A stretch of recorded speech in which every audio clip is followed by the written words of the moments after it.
That's right back, Charlie.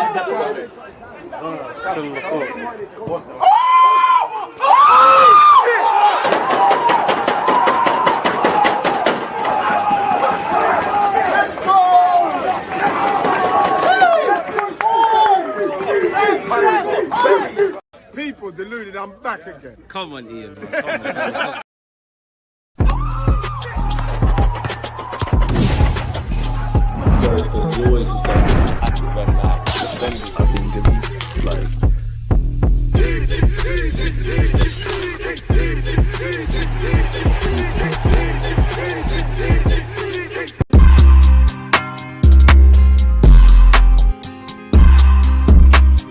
Easy. Can't wait. People deluded, I'm back again. Second live stream of the day. This will be the second and the final. If you're on YouTube, if you're on Twitch, I will be live again. We'll go over the P Diddy stuff, the shits and gig stuff, etc., at around 5. So Twitch gang, make sure you join me. Now, Arsenal fans, are you happy with the results yesterday? Are you happy with the performance? There was a very two things that are married together, but they're different. In terms of the result, if you offered me a point before, if I look at it, you know me, people, let me just have a bit of my therapy session. I would have taken a point because I told you lot. Some of you said we could take a free hit here. We can make mass rotations. Atalanta are big boys. We all know European oppositions play a lot differently, and that affected us. They're the current Europa League holders. Gasperini is a well-known manager for how he plays football. We're playing away from home. So I would have taken a point. Where I wouldn't have taken a point, and I would have taken a point, obviously, with how the game played out, David Raya's heroics. Yeah, I think a draw is the fair result. Yes, they had a penalty. They probably should have scored that and are kicking themselves. They would have had a perfect start to the Champions League. So it's a point gain for us. For me, I wanted to win because, you start the competition in the right way. We've got to play Atalanta, Inter Milan, Paris Saint-Germain, Monaco, Shakhtar, Dynamo. And obviously the way that they've changed this Champions League, you depending on what points you get, you still could go through, but a draw isn't good enough. Obviously, you want to finish within the top 8 places. So I guess it's a mixed bag. I guess I'll take the result, the performance. I'm not up in arms and out and this player's rubbish, that player's rubbish, this, that, and the other. I still don't think we've played a game this season in all comps where we've been at our sparkling best. I must admit, I don't expect us at this moment to. Defensively, we're spot on, but I think we're having to defend too much. Like last season, I didn't really, in a positive way, didn't really see David Raya. Now, every week, we're having to see some heroics against Wolves, against Villa. Obviously, yesterday against Atalanta. Spurs, I'm forcing it. Keepers have to make saves. Didn't have to do nothing too much in that game, too tough, but still saw him there. There's too much there. In the defensive and middle third, we're locking it down. We're quote-unquote somewhat managing the game in the middle third and in our defensive box. In the final third, we're struggling. Odegaard's issue for me is a cop-out. We miss Odegaard. He's the linchpin. We might have even created more if you had Gabriel, Jesus, and Havertz doing what they're doing and Odegaard dropping deep. Odegaard's the conductor. We lose a lot defensively with him. Evidently, we lose that relationship with Saka. We lose a lot. Odegaard is the heartbeat of the football team, right? But I think, for me, Odegaard's absence only highlights an issue. We don't create well enough. Now, you've got two options. Again, I want us to continue to be to do this defensive thing we're doing, but for me, you either create a lot more chances in the final third, or you're a lot more clinical with the 2 to 3 chances you are, in which we haven't done either. Martinelli's form is on the floor. Big up Roy, as he said in the comments. Martinelli's form's on the floor. He's been 6 months without anything of note. Of course, there's been some poor performances, some good performances, but in this day and age, your wide men need to bring something to the table in terms of output. Martinelli hasn't done that. He's gone 17 games without delivering in that regard, which again, I would love to speak to Mikel Arteta in that. Why does Martinelli still play? I'm not saying to drop him or not drop him, but why does he still play? Could you be devil's advocate and say Martinelli at his worst, down on his dumps, collectively, not necessarily personally to Martinelli, collectively, is he deemed a better player for what we want to do than now Raheem Sterling, then Gabriel Jesus, then Trossard, who really is really Martinelli and Trossard? I don't know. Martinelli, it's another game where he could have at least scored 2. Definitely has to put the last one he had home. But I think what highlights that even more is because we're creating a handful of chances, literally, and it's not really a handful. What we had 3 good opportunities, 2 from Martinelli. I got a video coming out with Martinelli at 7 p.m, so I don't want to go over the same points. And Saka from a free kick, so 2 from open play. I think in terms of the data, a draw is the fair result, but you just feel if we put our best foot forward in terms of creativity wise, it would have been great. I know in the modern day, all managers micromanage things, and I love what Arteta is doing. I think, you know, collectively we're good,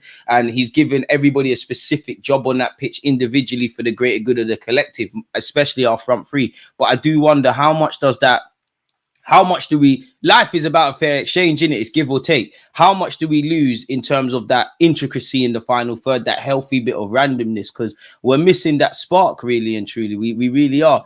Result, okay. Performance miles away from even barely acceptable. Shout out Riley in the cut. Martinelli's goal drought is affecting his confidence. It is, and it's a weird one because obviously the man's not scoring. That's the be-all and end-all of it. I do think not having centre mids and all of these kind of other things that factor into Martinelli play a part, but he still had some sort of good games. He's still getting into certain positions. Trossard has still scored goals. So it's down to Martinelli for me. Evidently confidence. Maybe he's not thinking enough. Maybe he's thinking too much. Either way, he's getting into positions and not bagging. And even on top of that, I think it's come down to now you need to do some one-to-one work with somebody on finishing, because the technical quality that is required when you're having these finishes, you're not applying yourself as good as you can, really. You know, chances get missed, but you're banging it over the bar. It's a rubbish effort, if we're honest, for someone of Martinelli's ability against Spurs.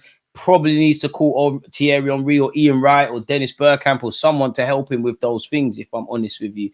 And this is where the issues start to come on, because you look at a game like City, if we assume it's a carbon copy of what we faced last season, and we are going to have 2 or so chances, pardon me, you've got to take them. You've got to take them. I don't think we should do too much. Like, if we beat City, yes, in hindsight, this could be where a title is won or lost. If we win or lose, I don't think we should get excited. But you don't want to have those half chances and not take them, man. If I'm completely honest with you, it's scary. It really is. Because Saka's the only thing we got close to being clinical. And when you look at it, you know what? Gabriel Martinelli in his 90 minutes, versus Atalanta, 0 goals and assists, 0 shots on target, 0 chances created, 0 successful dribbles, accurate passes, duels 1, fouls 1, 1 big chance miss, and he's got 0 goals or assists in his last 17 games. Now, away from the obvious, in which the last 2 games Martinelli hasn't scored or assisted, the performance was there against Spurs.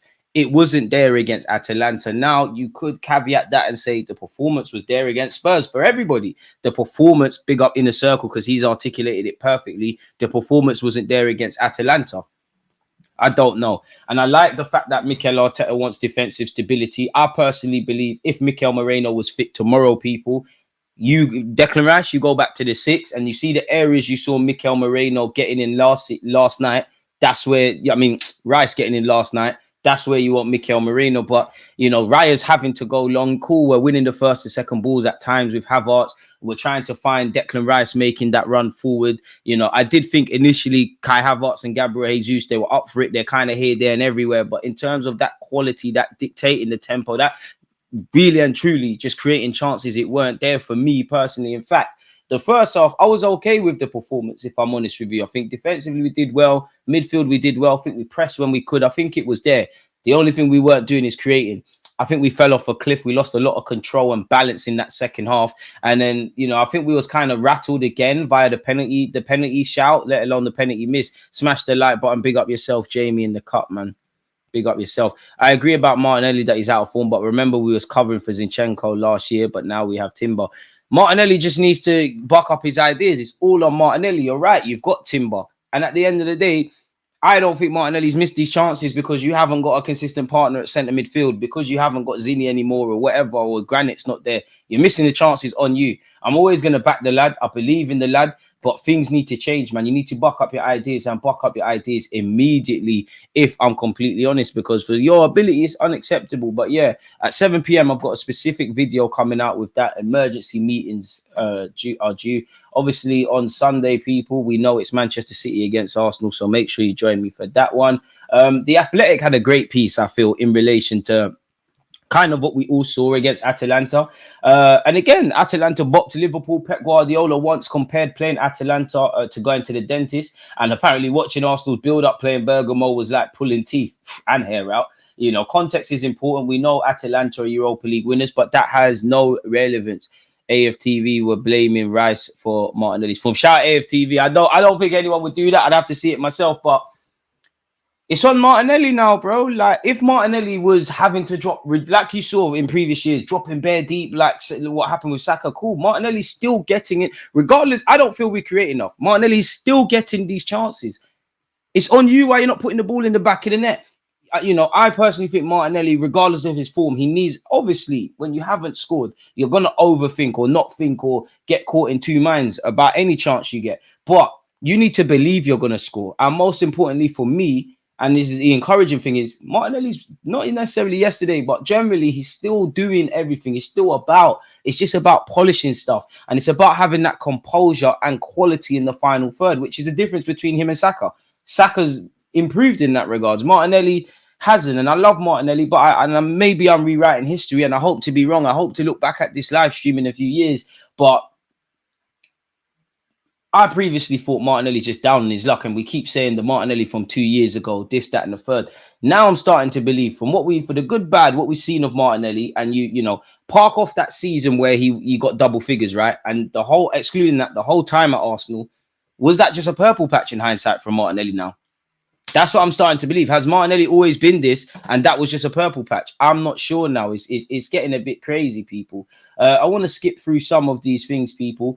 A risk-averse approach, particularly in build-up, was more understandable given the opposition tactics in the absence of the injured captain Martin Odegaard, which I agree with. Yet Arsenal lent into a long ball strategy that suited Atalanta more than themselves. Principally, playing long could use David Raya's distance kicking to exploit space. It's true, but you know, anyone that's played football, you do that 3-4 times. Naturally, the Atalanta players are gonna clock it, and you could see that we're trying to go man for man. The difference between Arsenal and Atalanta is both teams are going men for men.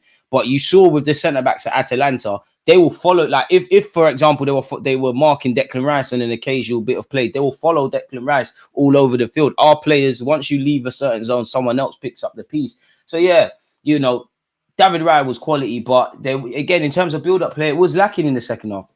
You know, as it says here, long balls inevitably mean duels, and Arsenal were up against the taller team in Serie A this season, as per that article. To mitigate Odegaard's absence as the right A and keep left-footed balance, Arteta brought in Kai Havertz and Gabriel Jesus playing as a striker instead. He might be strong for his size, but Jesus is not the striker profile for playing direct, which is why he and Havertz kept rotating. Jesus became the third midfielder, Havertz as the focal point, while Rice would push up. I can't disagree with that. I can't disagree with that.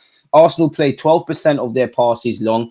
And to be honest, there was a point in the first half against Spurs, actually. David Raya actually completed the most passes 25 minutes in. We played 12% of our passes long since the start of 2022-23. They have played 105 matches in all competitions. And there were only 13 games before Atalanta where they passed long as often. Here is one of the first incidences when Atalanta locked on and Timber ran out of options. He tried a channel ball to Jesus and Rice made a run for midfield, but they turned over possession. Long ball success can be a misnomer if it indicates if a teammate touches the ball next or not. Even if they lose the first contact, teams can lose the draw and pick up the second ball counter press, which is true. David Raya played the most long passes of any Arsenal player, kicking more times than short, again, which tells you we weren't there for shorts. And again, you can see it there. Raya's having to go. I can't blame the keeper because that's the instructions. So I think this is a very good piece of what we already saw. Martinelli is Bolivian, not Brazilian. There's a typo on his passport. Martinelli, see how they're talking on you. Don't worry, you'll be back. I'm with Martinelli to the end, man. It is looking like the end. It is looking very scary where Martinelli's concerned. It was James and Lee J on the Forever podcast. If he had a left-footed midfielder, he'd do better. But Rice and Timber are both right-footed. Any excuse? I guess that plays a point, and big up to them. But yeah, I think in terms of finishing, if Martinelli bags against Spurs, if Martinelli bagged yesterday, we're not having that conversation. Naturally, a left footer on the left-hand side, of course, is in theory better because you're more likely to take the ball in your stride, open up your body and kind of go down that flat. But it's not an excuse, in my opinion, man. It's not an excuse, really and truly. So yeah, we need to rally behind Martinelli. We need to support him, people. Arsenal hadn't managed a single shot since Gabriel Martinelli's attempt in the 18th minute. So we had a shot in the 18th minute. There was a gap, and then Martinelli had this second chance. So again, chance creation is on the floor, people. It's not really there, is it? And it's unacceptable. And then you look at some of these things, you know, again, we still have issues against European competition, and they had a higher XG. I'm not one to read into that. Possession, they won the possession war. They had 8 shots, we had 6. Both teams had 2 on target. So a draw is probably a fair result. But if you were to look at the small margins or fine margins, then you could argue probably that Atalanta should have probably won the game, really, especially because they had a penalty. So, you know, let's have it right. We did catch life. We ultimately did catch life. There's no way around that, people. Let's see every word from Mikel Arteta's press conference. He said, I think we started the game really well in the first 20-25 minutes. I agree. I think we played the ball in the right areas with a lot of intention and were effective, but without creating too many clear-cut chances. I agree. After that, we lost control of the game because we were very inconsistent with the ball, giving a lot of simple balls away, true. And against a team that are man-to-man, that costs you moments to transition, because the moment you lose your man, there's space and you're equal numbers in the back line or overloaded defensively, we didn't suffer. That's the reality. But in the second half, we gave a penalty away, and I witnessed 2 of the best saves I've probably ever seen in my career to save us from that moment. Big up Raya. After that, the game continued in the same way as after the first 25 minutes. We were inconsistent with the ball. We had moments, but we never got into too much dominance or a threat. Then we had a big chance with Martinelli to win the game, which unfortunately didn't go in. There's a lot to improve. So yeah, his name dropped Martinelli. You have to. There is a lot to improve. Martinelli should have scored. We could have created better. We could have retained the ball better. There's several things we could have done better. As you lot see there, people. On Raya's double save, that's the question for him. But last year was already very impressive and really good, even with a different context. This season he started exceptionally. The save he made against Villa today kept us in the game. That's the reality. You need that from your keeper at this moment. I'm really happy he's in form. He's in at the moment. Then he said if he's the best keeper in the world at the moment. On form, probably. In terms of ability, I think there's some keepers that will lay clay to his throne. I don't know. I haven't seen all the keepers, but at the moment, he's been exceptional for us, that's for sure. It was a really tricky game emotionally because you're all man orientated. So every action counts in your emotions. When you had certain moments that didn't go our way, I could sense the team was a little bit about to lose the discipline this requires. I think we showed more maturity tonight than last year. If you cannot see a way to win, at least don't lose. But that's certainly not the message I want to send to the team, which I think is fair. Raya's also spoken, people, and he said the decision was taking a very, very long time. So I decided to go back to the bench and speak to be on the same page on what things we could do to have a better chance to save, and it worked out. I saved it, then I was lucky enough to get up again and get the rebound, and then lucky enough, then Declan, I think, managed to kick the ball for a corner. So obviously I'm delighted with the double save. I think this is one of the top 3 in my career. Of course, the Aston Villa got us to win the game and everything, so it's a little bit more special, but doing it in the Champions League is a dream. Big up Raya. We wanted to win, but we knew how tough it was going to be, and they made it very difficult for us. We knew they were going to go man-to-man and create a lot of high-pressing situations, and we were a little bit disappointed with everything in the result. But in the end, if we're not at our best and we can't win, just don't lose. At the end, we got a point, a clean sheet, and we go again. We've got the journey home now, and we have to recover as quickly as possible, and that's it. Just focus on Sunday now. We've got a massive challenge, and we want to go to the Etihad and get 3 points, so we've got to do a lot of things right to make that happen. I don't think anybody is in disagreement with what Mr. Raya has said there at this moment in time, folks. Moving away from that, the opposition manager also praised Raya. He said he's a cat. The initial save was okay, but the second save on the rebound is fantastic. Perhaps for Matteo Retegui, it was probably the second chance that he missed, not on the penalty. But I believe the goalkeeper has been crucial, and I feel sorry for Matteo because I believe it was his best performance since he's been here with us. Probably capping a bit. It would have been an extra cherry on the top if we had scored a goal tonight. I think it's a very useful game because we faced a tough team. They were difficult to overcome, but we didn't concede much to them. We're coming off this game with a performance from our strikers that we haven't seen for a long time. It showed that we can potentially play with 3 strikers going forward. I think that made it easier for those at the back and also the squad. Also, when you play against these teams, they are strong, very solid and strong at the back. We have done some very good things that we repeat in the future. It's not easy doing so when you face teams with such a strong defense, but today in the game build-up, I think we did really well and we can also improve it. Fair enough, man. I don't think anybody can disagree with that. Saliba said we all want to achieve something. Last season we didn't lose against them. He's speaking in relation to City. So I don't think about revenge like this, but they won the league last season and the season before. It's more about us because the Premier League is not just against City, it's against all the teams. So we have to be more focused on ourselves because there are a lot of games. We all want to achieve something. Winning this Premier League is not easy, but you finish second twice. You want to win. We'll give everything even more than last year because we don't want to finish second, third, or fourth. We want to win this league and we'll give everything. On Arteta, he said he's a really good coach and we're so happy to have him. He helps us a lot to grow, especially a player like me. I've learned a lot of things with him and I've become a better player since I've worked with him. So we're happy to have him and I'm sure we'll win titles. Remember when people said Mikel Arteta didn't rate him and all that stuff? And he said, I didn't know exactly if I'd be a key part, but I wanted to be where I am. It wasn't always easy at the beginning, but football is like this. You have to work. Sometimes you have bad moments. Sometimes you have good moments. You have to stay strong. I didn't give up. I worked a lot, even when I was on loan. I've been back here for 2 years. I'm so happy. I'll keep working to become better. I still have goals and ambitions because I haven't won anything. I've had some good seasons, but you need to win some trophies. That's what I want to do with Arsenal and the national team. There's no secret. I'm good. He's good. We both speak French. We play now in our third season together. We know each other so well, and it's a pleasure to play every game with him. We grow together because he's young as well. So it's really good to have him by my side. That's in relation to Big Gabby, people. On Mikel Arteta's press conference ahead of the City game, people, smash the like button if you haven't. Very good. We played 2 very competitive matches away from home in the last 4 or 5 days. We have a massive one on Sunday as well. So we're looking forward to it. On the clean sheets, yes, because we've played against 2 very different teams, but both of them are really tricky to play against away from home. We had a positive result last night. We wanted to win the game, but if you cannot win it, don't lose it. And there are some things to improve. But as a team, we're showing a lot of consistency. Then on switching the attention to Sunday and fresh injury concerns, not really any fresh injuries straight after the Atalanta match. We need to recover, sleep, eat well, and everyone is looking forward to the match. We know what it means. We know what we're fighting for, and it's a great opportunity for the team to show what we're capable of. On Odegaard, we'll need to see the development in the next week or so, how the ankle reacts first of all, and then the staff will give me an update on the time frame and how long he'll be out for. On extra rested for the City game, we wanted the same as them. We're not getting it, so we have to adapt and make the most of the time that we have today and tomorrow on the morning of the match to prepare in the best way to go there and win the game. He then said, yes, we've been preparing for this since pre-season. Obviously, we knew the schedule and we knew it's extremely rare to play in these conditions with 3 massive away games in 6 days, but it is what it is, so we have to prepare for that, both physically, mentally, and tactically. We're making sure that everyone is ready for it because we're going to need them, especially with the injuries that we had from the international break. Obviously, they're missing Kevin De Bruyne, but as the man's done there, he's name dropped Gundogan, Bernardo, Silva, Phil Foden, and Kovacic. They're all quality players.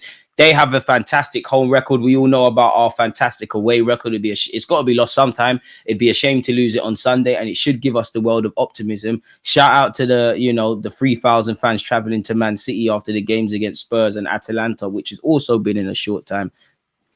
I just love the fact we're getting compared to prime Atletico Madrid. Hey, P, I like it. I want to see more creativity. I definitely think we could go up the gears even more defensively, definitely in midfield in the final third. But the goalposts move. You know, when we was an entertaining team and to a slight degree a naive side, people laughed at us for bottling it and all of these things. Now we're a bit boring. Boring wins trophies. I'm not saying this is sustainable to win a trophy, but boring stuff wins trophies. It does. So I'm here for this to a degree. You know, we're compared to that.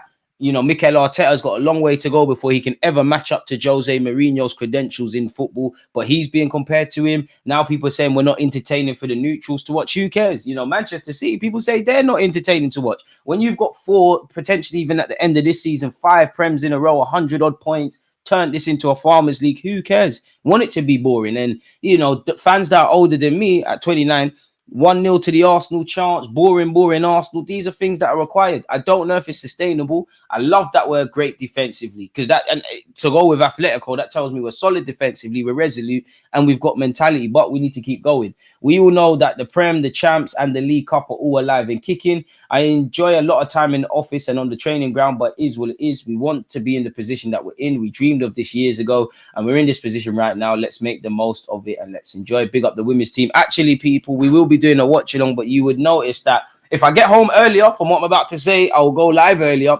But this, I've been conservative, and I think Sunday's game kicks off at 4:30, right? I'll be live at 4:15, only because I'm actually going to the women's game at the Emirates. So after, that's 12:30 kickoff. Go there, do what I'm doing, race home, watch along business. So apologies that I'll be slightly later, but I will be there with you lot, people. So big up the women on that, man. And it's nice to see the women's game, or Arsenal doing what they can for the women's game, playing these games at the Emirates and whatnot. Apparently 40,000 tickets have been sold. In the Premier League, we don't play teams like Atalanta. They mark you man to man. Their centre-backs follow you into your own area, which is exactly what Declan Rice said on Atalanta, people. Zubimendi apparently regrets not signing for Liverpool and staying at Sociedad. Could he be the long-term Partey replacement? Pep Guardiola has spoken about the couple of injuries, people. And Kevin De Bruyne, he said, I'm sorry for him. I'd like to play against the toughest squad. Obviously we'll be without Odegaard as well.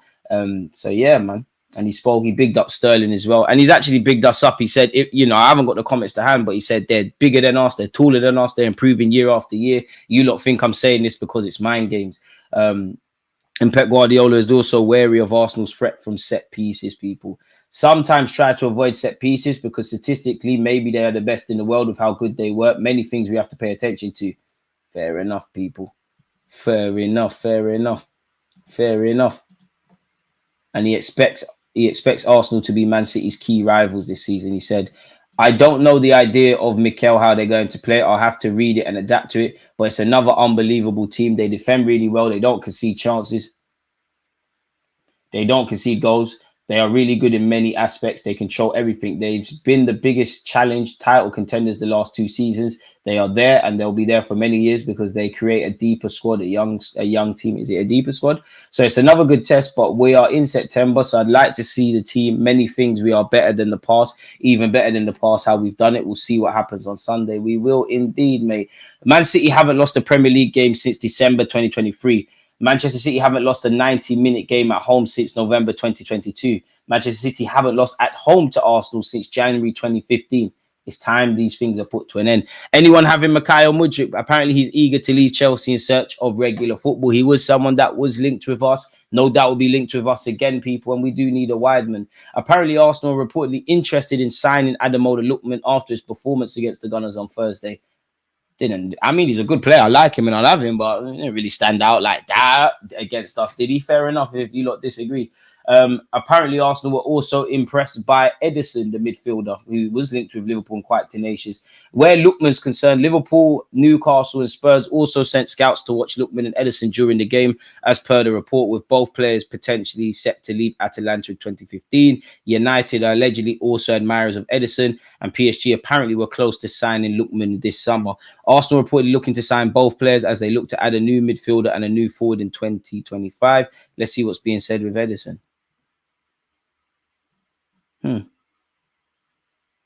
Okay, nothing new with Ederson there. That's really just an article in relation to that. Fair play. We've gone over that. And apparently Mikel Arteta praised Calafiori. I mean, to have Timber, Calafiori, Tomiyasu when he's fit, Benjamin White, Saliba, Gabriel. Even some of our Arsenal fans doing a bit too much where Benjamin White's concerned. That you would think Benjamin White's not doing the business. I get it. When Timber's playing out this world, when Calafiori's doing his thing, when Gabriel's not only scored but a great performance against Spurs, and bearing in mind a few weeks ago, people saying Gabriel's form's out, not there. When Saliba's just being Saliba and a lovely tackle yesterday, I understand it. Benjamin White is playing to like a 5 or a 6, and that's not a bad thing. He's just doing his job. But yeah, it's good problems. It's very good problems. Where did he mention Calafiori? Hasn't said Calafiori there. Hasn't said it there. But yeah, apparently he praised him, people, whatever that means. Saliba says Arsenal can afford to lose to City. If you win against them, but not against the others, it doesn't mean anything. So, of course, we want to win this weekend and we'll give everything to win, but it's not the end on Sunday. On Haaland, he said he's a great player, one of the best in the world. It's difficult to play against him, but last season we gave everything to stop him from scoring and he didn't succeed. Hopefully that would be something. I'll take Lookman. He's clear of Martinelli. We struggle with creativity even with Odegaard. Exactly. It's a myth if you assume if Odegaard was fit, we start creating problems. Like, he can make a difference. We will be a bit more silky, 1,000,000%, but there's deeper issues. I don't know how to solve them. Not a coach, not got coaching badges or experience to the level of Mikel Arteta, but as an ignorant armchair expert, that's what I see.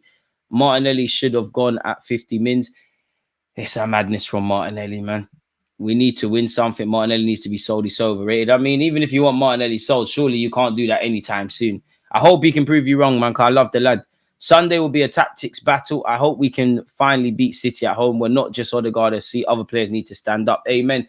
And again, I don't think I will get too excited if we go and beat City because there's a lot of football to be played. I won't get too downbeat if we lose to City beyond the obvious. And the obvious reason you'd be disappointed with a defeat. But I want to see a good showing.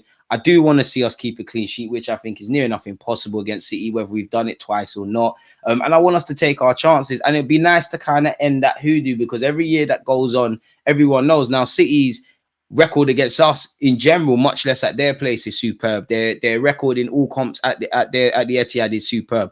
We haven't lost away from home in 2024. Don't let it be over yet.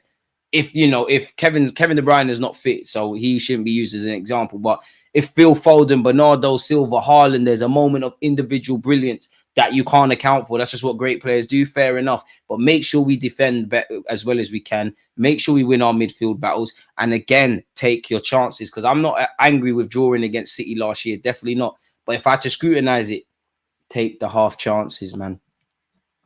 There's going to be times we're going to have to live dangerously. We're going to be under the cosh. We're going to be scared. They're going to have the bulk of possession. It's going to happen. It's Manchester City. You've got to give them that respect. But we've got things that can harm them as well. Obviously Brentford didn't win, but Brentford scored against them. Inter Milan gave a way of how to play them. Be difficult to break down. Be kind of brave and get numbers forward when you have possession. Be brave. You never know. City are great. They're not invincible. Only one club's done that. They're amazing. City are a goal ahead of everyone, regardless of anything. But they can be got at. But you have to believe. And we'll have to see exactly what is going to happen in that regards, if I'm honest with you. Yo, DG been to the gym. Went to the gym today. Appreciate that. Trying, man. Trying. So, yeah, hopefully it's a good game from us. Hopefully we can do a thing, people. But I don't want to bore you lot. If there's any other emerging news, I'll get videos out for you lot. Twitch gang, stay around for around 5-ish. I'll be back online. We'll do a bit of different content. Hope to see you all on Sunday. Make sure your notification bells are on. You subscribed and smash the like button. But on that note, you lot stay safe, stay blessed. Peace. Always